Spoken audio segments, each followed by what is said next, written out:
السلام عليكم. الصلاة والسلام على سيدنا محمد وعلى آله وصحبه أجمعين.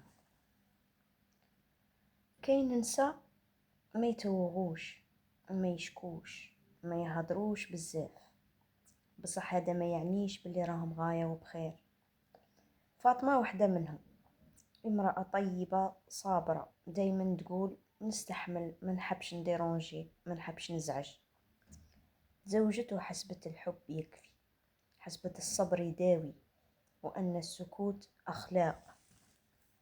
كانت مريضة وتطيب، تعبانة وتربي، مكسورة وتضحك، وكي تحاول تهدر يقولولها راكي تكبري فيها، راكي دايما تشكي.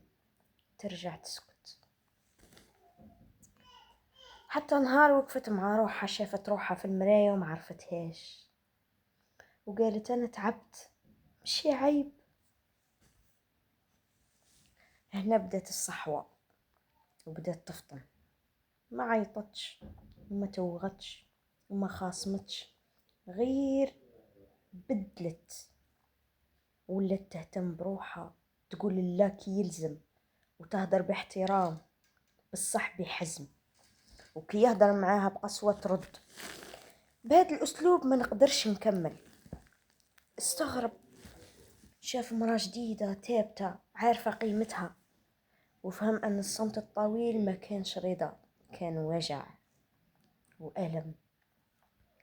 مع الوقت ولا يسمع، ولا يقدر، ولا يشوفها بعين أخرى.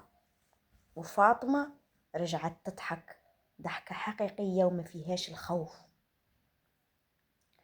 عرفت أن الحب احترام، وأن الصبر ما يكونش على حساب الروح، وأن المرأة كي تفوق تقدر تصنع نهاية سعيدة.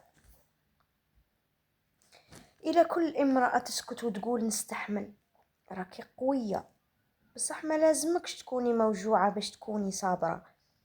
احترمي روحك، ديري حدودك، لأن اللي يحبك لازم يشوف قيمتك، ماشي غير صبرك.